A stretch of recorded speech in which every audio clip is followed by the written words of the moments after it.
Hey guys, it's Yuta. So this is what happened. The Ukrainian president Zelensky has been talking to different countries around the world to ask for help. And he also talked to Japan's parliament, which was live streamed on YouTube. He was speaking Ukrainian, which of course most Japanese people don't understand, so there was an interpreter who was translating his speech simultaneously.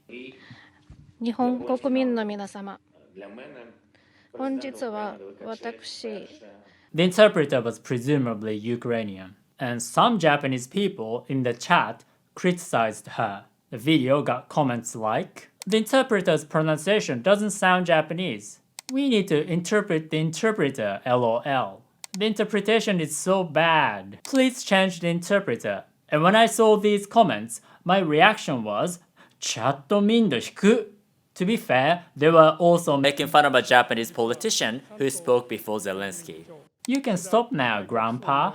Are you okay, Grandpa? The old man's pronunciation is unclear. So people in the chat are like that. But these comments made somebody angry. This person tweeted, "As somebody who used to teach Japanese, the person who did Zelensky's simultaneous interpretation has excellent language skills. I'm furious because there are people who are making fun of somebody who's doing such work. I wanna slap each and every one of them." And many Japanese people agreed with the ex-Japanese teacher. My mom said she stopped watching because it was hard to listen to. So I watched the video to see how bad it was.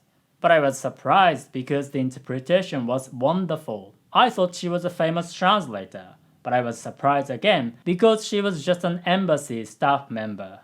It's already extremely impressive that a non-native speaker can translate into such fluent Japanese. I looked through the comments section and it seems like many more people defend the interpreter and they pushed away negative comments. I mean, what do you expect?